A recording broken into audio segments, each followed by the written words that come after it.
No dia em que eu clamei, me escutaste, atentaste-me, fortalecendo a minha alma. Glória a Deus. Amém? Glória a Deus. Oremos. Salmo 138, versículo 3. Foi a leitura bíblica lida no texto desta noite.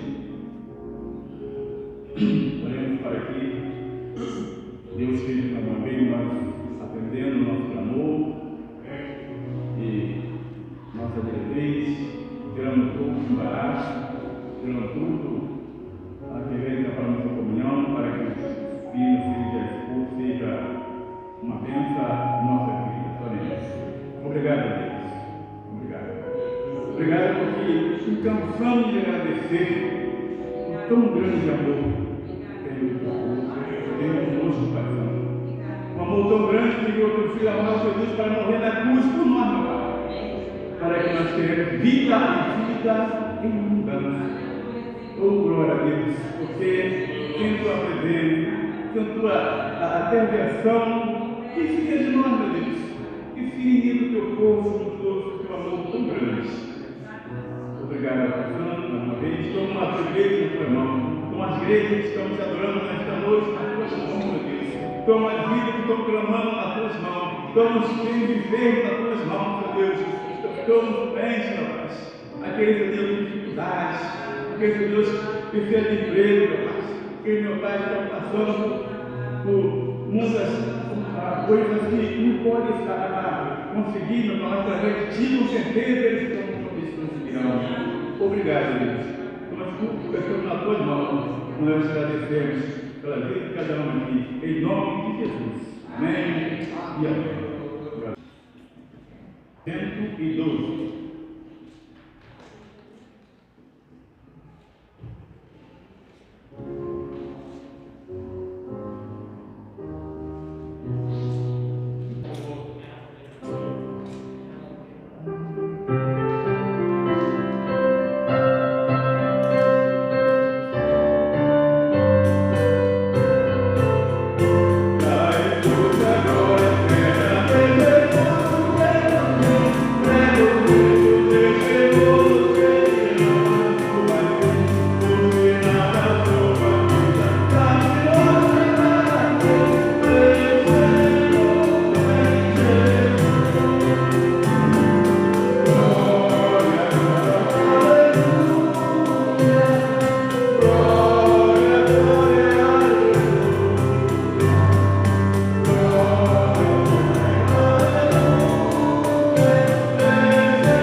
Passamos agora, irmão, a palavra do Evangelho, da mensagem desta noite.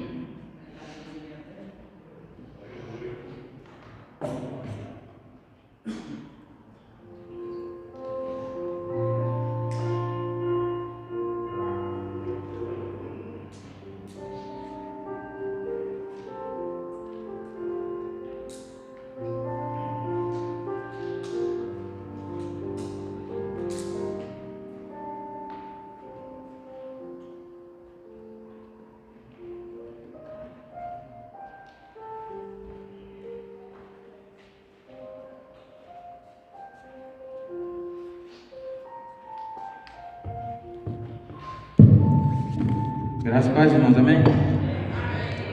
Glorificado seja o nome do Senhor por estarmos aqui. Sempre que eu venho dar uma palavra eu fico muito nervoso. Não reparem isso, porque é natural que a gente fique nervoso, mas que a palavra do Senhor possa ser falada aqui nesse momento, né? Que eu possa estar sendo usado, por Deus nesse momento. E que os irmãos possam aprender alguma coisa e que não seja eu falando, como eu falei, seja o Senhor falando, amém? Irmãos, eu venho falar sobre uma coisa muito recorrente, não só na nossa congregação. Deus me mandou falar a respeito de algo que é recorrente nas igrejas, nas pessoas, por tudo que nós estamos passando nos dias de hoje. E eu acho que a gente tem muito a aprender em relação a isso, que é a questão do desânimo. Isso parte de mim, parte de muitas pessoas aqui.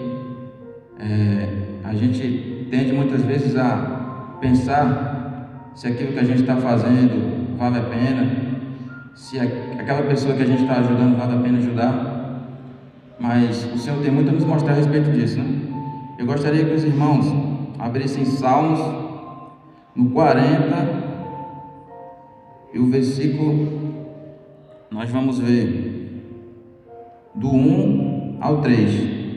Salmo capítulo 40, do 1 ao 3.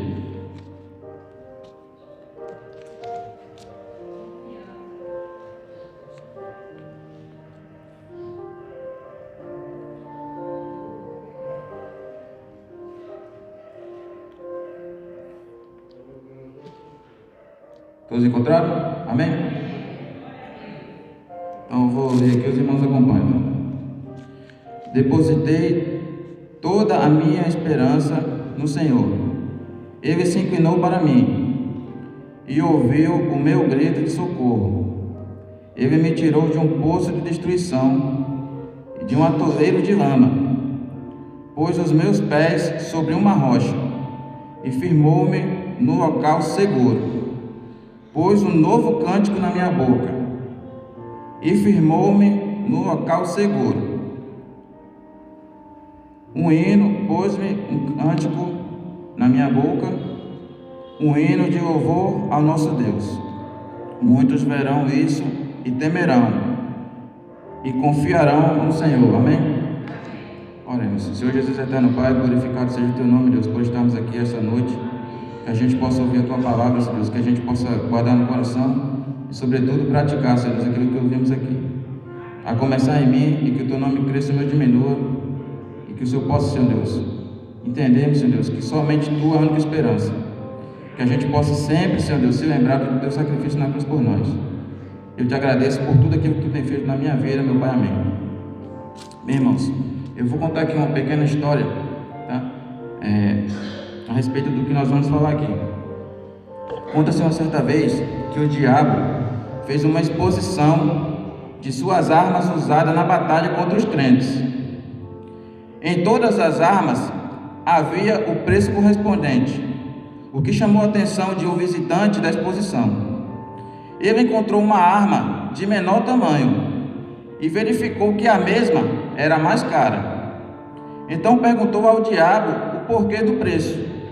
O diabo disse que ela era a mais cara devido à eficácia e os resultados positivos que ela produzia contra a igreja. O visitante ficou curioso para saber o nome dessa arma, e o diabo disse que ela se chamava desânimo. Então, irmãos, que a gente possa entender que o desânimo é algo que, embora seja frequente nas pessoas, é algo que a gente deve muito evitar, porque para o diabo é uma arma muito poderosa, e que nós temos e que tem em vista que a gente tem que salvar vidas, a gente tem que pregar o Evangelho. E a partir do momento que nós não temos essa capacidade de discernir que é importante salvar vidas, a gente desanima, então a tendência é tudo ir de mal a pior, né? Em João 10:10 diz que o ladrão veio somente para matar, roubar e destruir. E o desânimo é uma das suas principais armas para isso. Ele pode até parecer inofensivo, pois chega de forma muito sutil, mas quando se instala, faz um estrago gigante. O que é o desânimo? Desânimo significa sem alma, sem vibração, descrença em si mesmo, perda do ânimo, da energia e do estímulo, desfalecimento, esmorecimento, abatimento, desencorajamento, falta de entusiasmo, desapontamento. É a sensação de uma estagnação total, onde ficamos parados no tempo e sem força interior para reagir ou para mudar tal situação. É a perda da motivação ou da vontade de realizar, de tomar iniciativas, ou mesmo perda da vontade e reação. Isso é muito comum, né, irmãos? Quando a gente passa por uma decepção, quando a gente tende a se decepcionar com alguém ou com alguma coisa. E um dos principais sintomas da depressão é o desânimo. Todos estão conseguindo enxergar? Acompanhar? A depressão é considerada a doença do século XXI. Segundo estatísticas, 121 milhões de pessoas sofrem de depressão em todo o mundo, 4 vezes mais do que o número de portadores do vírus da HIV. A taxa de mortalidade na depressão é de 30% e hoje é o quarto principal causa de incapacidade em todo o mundo. É previsto que em 2030 será o mal mais prevalente no planeta, passando à frente do câncer e de doenças infecciosas. Então a gente entende por que é necessário a gente se animar, independente das circunstâncias, porque é um mal que tem atingido não só os crentes, mas o mundo todo. E a gente, como crente, a gente deveria ter um antídoto para isso, mas infelizmente a gente tem que se abater com esse tipo de coisa. Eu, na minha família, né, tem um caso assim, minha irmã, né, ela está passando por um problema difícil e eu tenho orado muito por ela. E eu creio que Deus está fazendo a obra, Deus está revertendo, porque a gente tem que ter fé, independente das circunstâncias.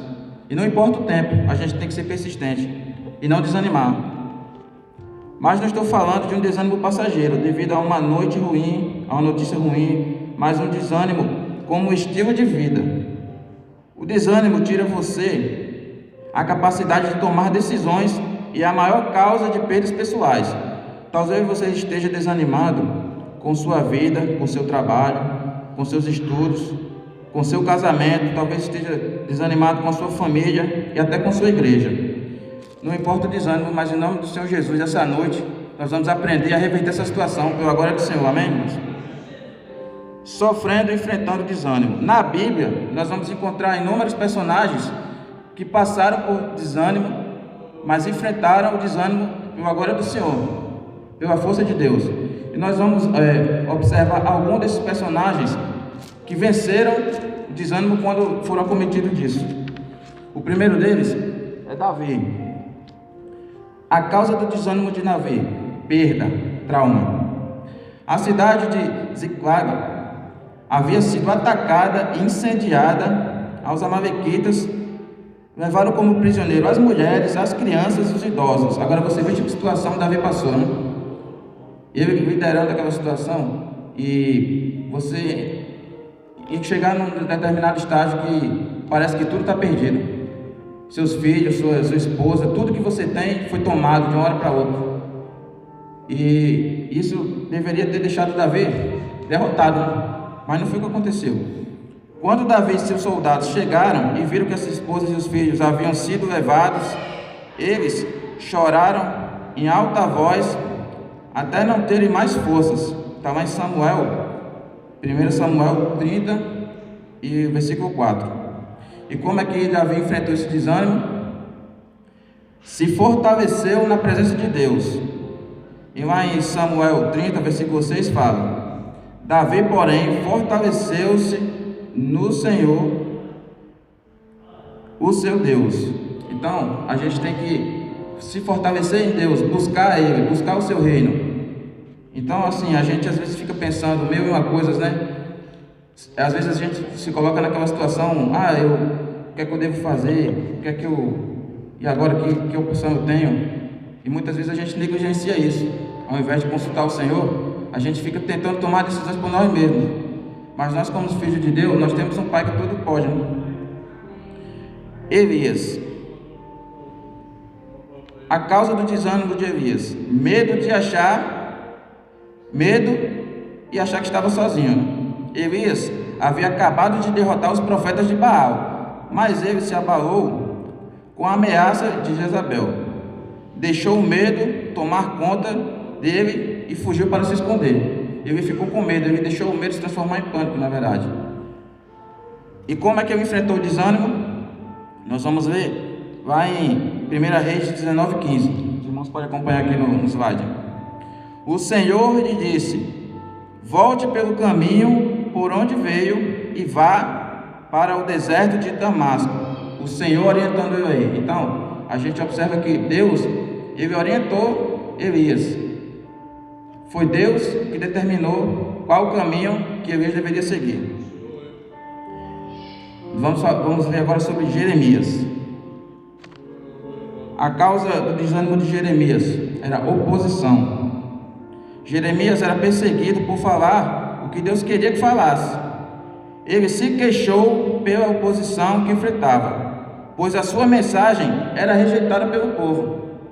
Então, a gente às vezes fica pensando, poxa, eu estou num ambiente onde eu estou sendo perseguido, onde eu não posso falar de Deus, onde eu fico tentando fazer as coisas certas, mas vem coisas bombardeando para que eu faça coisas erradas. Eu tento pregar o Evangelho verdadeiramente, mas a gente tem que entender que a oposição é para aqueles que querem fazer a coisa certa. Aqueles que querem seguir o caminho certo sempre vai ter oposição. Isso significa que tem batalha. Quando tudo está tranquilo, é porque tem algo de ruim acontecendo. Então a gente, como povo de Deus, tem que entender que é sempre uma batalha a ser enfrentada, tá? Como enfrentou o desânimo? Como Jeremias enfrentou? Jeremias encontrou no Senhor a sua força e abrigo para enfrentar a oposição. Lá em Jeremias 16, versículo 19 diz: Ó Senhor, fortaleza minha, a força minha e refúgio meu no dia da angústia. A ti virão os gentios desde o fim da terra e dirão: nossos pais herdaram só mentira e vaidade, em que não havia proveito. Então, a gente começa a observar que o ímpio, ele começa a reconhecer quando existe um Deus Altíssimo. A gente tem que persistir, a gente não pode deixar a oposição vencer, a gente não pode desanimar em relação a isso. A gente tem que vencer o diabo pregando o Evangelho, sendo testemunho, dando testemunho, porque uma hora o ímpio vai reconhecer isso, não tenha dúvidas. Vamos ver sobre Jó. A causa do desânimo de Jó: sofrimento. Jó foi um dos homens mais ricos do seu tempo. Ele era temente a Deus e odiava o mal. Entretanto, um dia, a vida de Jó desmoronou. Ele perdeu todas as riquezas que havia conquistado, os filhos, sua saúde. Se isso não bastasse, 4 de seus amigos vieram e se assentaram ao redor dele para acusá-lo de ter estragado tudo. Então você veja a situação de Jó. Além de ter perdido tudo, ainda teve gente que veio acusar. Quer dizer, ele estava numa situação extremamente difícil. E é sempre assim, irmãos, quando a gente está passando por uma situação difícil, ainda tem gente querendo apontar o dedo, né? É impressionante como acontece. Você devia estar em pecado, você deve estar negligenciando alguma coisa. Ao invés de muitas vezes de ter gente te levantando, às vezes tem pessoas que deveriam te ajudar e na verdade te deixam mais para baixo. Mas isso é normal para quem está na luta, né? Então, como enfrentou o desânimo? Como é que Jó enfrentou? Ele firmou o seu coração e decidiu que não acusaria Deus, nem sentiria pena de si mesmo. Ele não se fez de vítima, ele enfrentou, ele foi para a luta.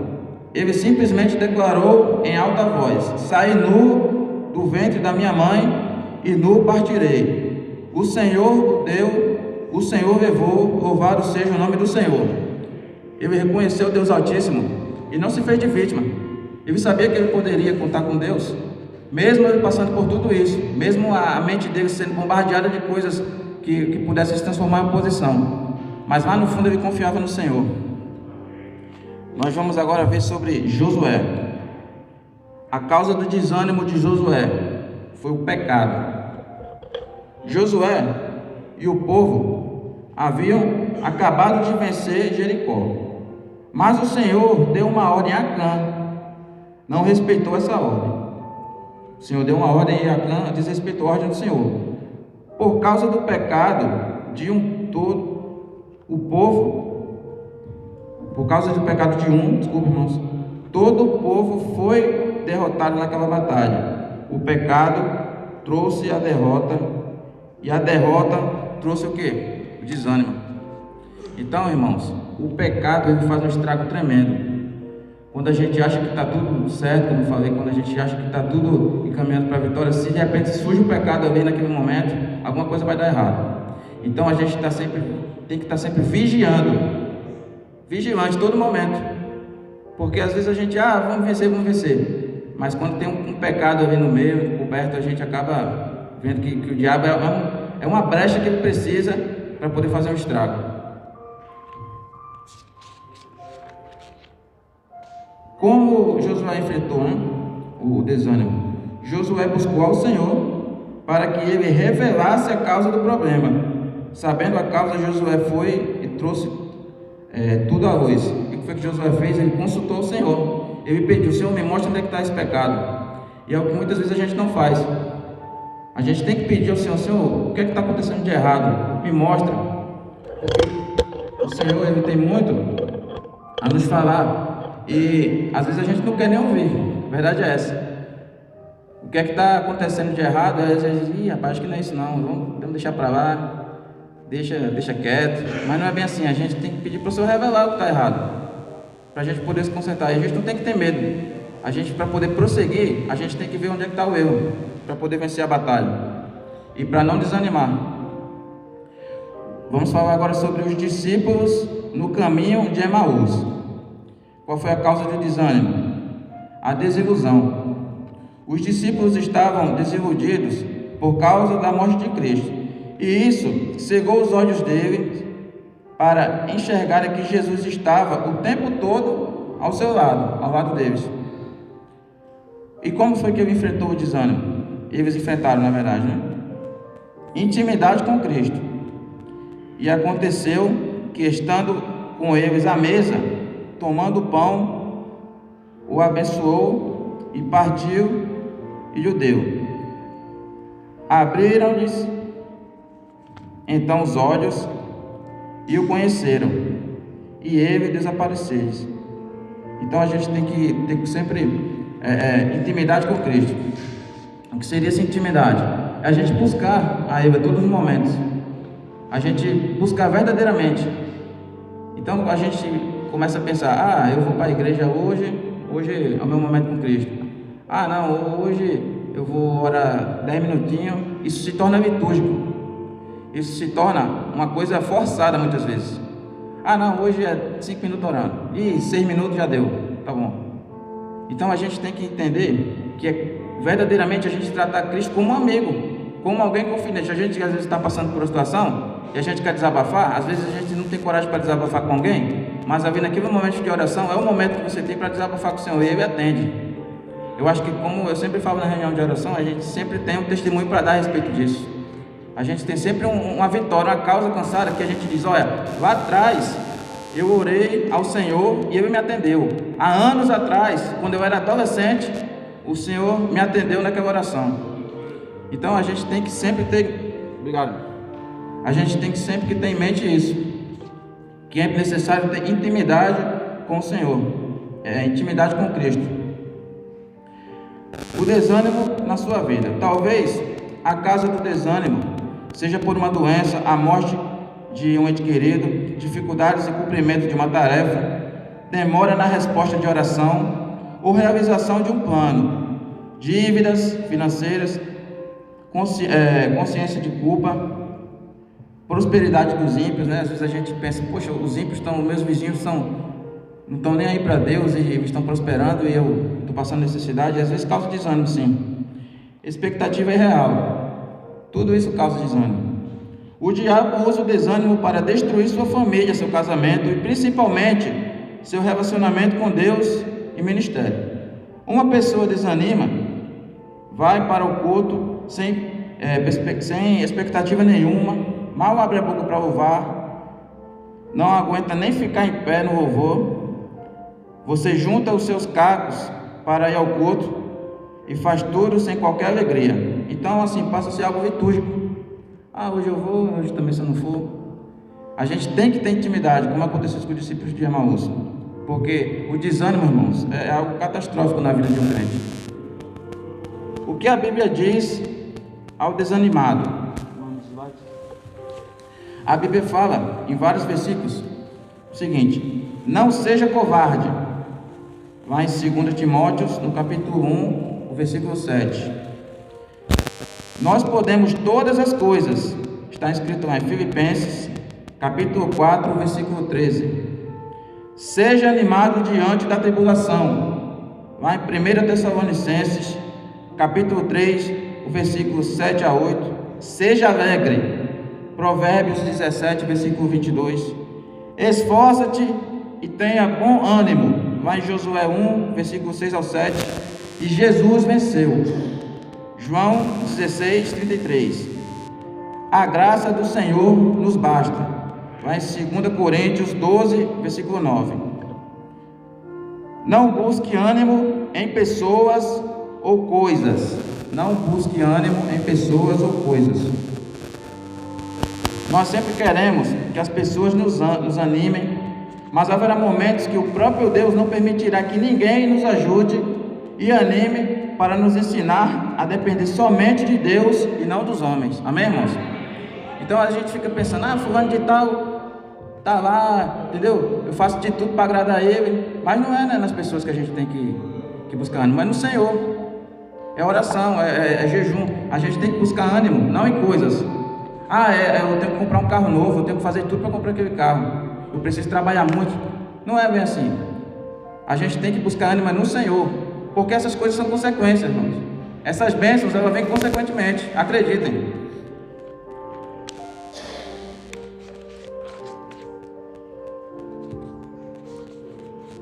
Você sabe das vezes que precisou de ânimo, mas quando foi a última vez que você animou alguém? Como podemos querer receber algo que nunca demos? Nossa vida é como uma conta bancária. Eu só posso sacar aquilo que eu depositei. Então, para a gente poder animar alguém, a gente tem que estar animado, não é verdade? Você fica o tempo todo aquela pessoa ali, empurrada, não olha para o lado, sempre mal-humorada. É complicado a pessoa animar alguém, não é verdade? Aprendendo com Onesíforo. É um personagem bem interessante. Todos estão conseguindo enxergar, né? Onesíforo está relatado em 1 Timóteos, no capítulo 30, aí o versículo é 16 até o 18, tá? Aí eu vou ler aqui o que está contido na Bíblia. O Senhor conceda misericórdia à casa de Onesíforo, isso é Paulo falando, porque muitas vezes me recriou e não se envergonhou das minhas cadeias. Antes, vindo eu a Roma, com muito cuidado, me procurou e me achou. O Senhor lhe conceda que naquele dia enche misericórdia diante do Senhor.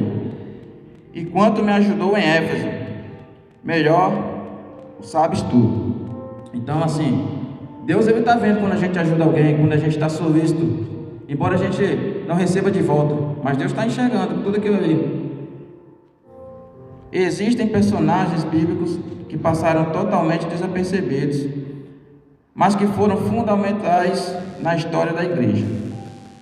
Onesíforo é um deles. Onesíforo pertencia à igreja de Éfeso, capital da Ásia Menor, centro da idolatria e ocultismo. O apóstolo Paulo havia sido preso em Roma pelo imperador Nero e lá escreveu sua última carta destinada a Timóteo. E nesta carta ele mostra a gratidão de Onesíforo. Além de prestar muitos serviços a Paulo durante os 3 anos em que esteve em Éfeso, Onesíforo foi um valente, quase anônimo, que por diversas vezes encorajou a Paulo e lhe deu ânimo quando estava preso. Na última prisão de Paulo, ele lidou com a solidão, com o abandono, com as privações, a traição e a ingratidão daqueles que pastoreou. Então você veja essa situação de Paulo, né? Paulo fez o que fez, nós sabemos a história de Paulo, e ele sofreu tudo isso no fim da sua vida, né? Sofreu ingratidão, sofreu desânimo, ele estava tentando ajudar as pessoas que estavam pastoreando, mas recebeu tudo isso em troca. Não é nada fácil, né, irmãos, a vida cristã. Enquanto muitos pregam a prosperidade, dinheiro fácil, mas às vezes não é bem assim a realidade. E enquanto todos o abandonaram, Onesíforo, ao saber da segunda prisão de Paulo em Roma, saiu de sua cidade e rumou para a capital do império à procura do apóstolo. É sempre aquela história daquele anjo que aparece, né? Quando está todo mundo abandonado, sempre tem alguém que diz: deu um favor para vir aqui te dar uma palavra, para te dar isso aqui. Deus é fiel, irmãos, acredito. Procurou diligentemente até encontrá-lo. Correu todos os riscos para prestar assistência a Paulo no final de sua vida. Confortou sua alma na sala de espera do martírio, quando Paulo já iria morrer. Muitas vezes encorajou Paulo e lhe deu ânimo nas horas mais sombrias da vida. Onesíforo não desistiu de Paulo, mesmo sabendo que ele estava sendo acusado de malfeitor. Quando todos os da Ásia deram marcha ré, abandonando Paulo, Onesíforo pisou no acelerador e estendeu os braços para socorrer o apóstolo. O que significa Onesíforo, né? Onesíforo é aquele que é útil, aquele que traz lucro, aquele que traz alívio. E aí fica aquela reflexão, né? Você tem sido um Onesíforo? Fica uma reflexão para que a gente possa se autoavaliar. E nós vamos para a conclusão agora. O desânimo nos faz enxergar tudo embaçado. A gente fica cego muitas vezes, está desanimado, não consegue enxergar nada. Sem ânimo, não conquistaremos o que Deus tem para nós. Uma igreja sem motivação é uma igreja morta. Não deixe as circunstâncias determinarem sua vida e levarem seu ânimo. O ânimo deve nos guiar independente do que estamos vivendo, do que estamos e vivemos. Não há problema grande demais que nos possa fazer derrotar. A escolha está em suas mãos. Amém, irmãos? Então nós vamos ler agora em Romanos, capítulo 8, do versículo 31 ao 39. Todos podem enxergar? Está aqui no slide. Que diremos, pois, a estas coisas? Se Deus é por nós, quem será contra nós? Aquele que nem mesmo o seu próprio Filho poupou, antes o entregou por todos nós, como nos não dá também com ele todas as coisas? Quem tentará acusação contra os escolhidos de Deus? É Deus quem os justifica.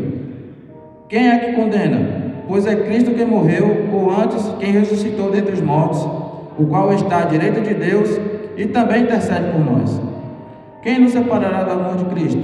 A tribulação, ou a angústia, ou a perseguição, ou a fome, ou a nudez, ou o perigo, ou a espada? Como está escrito: por amor de ti somos entregues à morte todos os dias. Somos reputados como ovelhas para o matadouro. Mas em todas essas coisas somos mais do que vencedores, porque aquele que nos amou. Porque estou certo de que nem a morte, nem a vida, nem os anjos, nem os principados, nem as potestades, nem o presente, nem o porvir, nem a altura, nem a profundidade, nem alguma outra criatura nos poderá separar do amor de Deus que está em Cristo Jesus, nosso Senhor. Amém, irmãos? Então que tenhamos ânimo, em nome de São Jesus. Chamar o irmão Damião.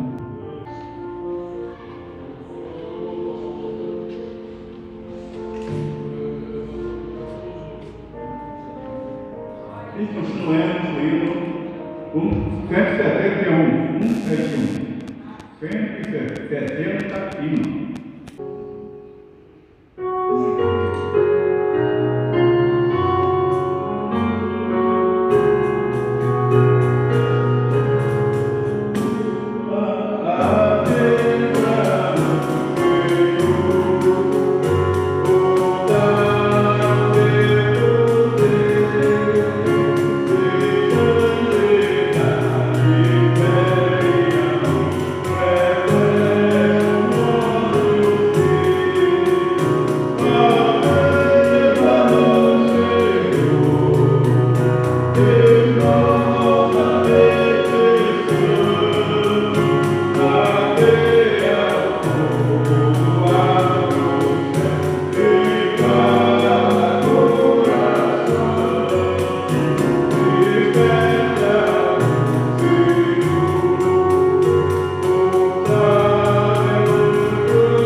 Louvado seja o nome do Senhor.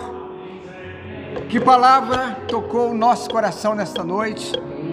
Que nós possamos sair daqui hoje bem mais animados do que nós fomos até agora. Porque esta palavra, ela nos faz entender que tudo é possível ao que crê.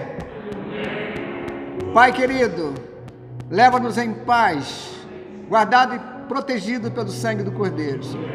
Abençoa cada pessoa que veio aqui nesta noite.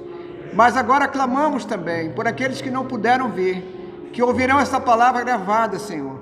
Que esta palavra possa se tornar viva e eficaz, porque é a palavra do Senhor. Nós oramos em nome de Jesus. Amém e amém.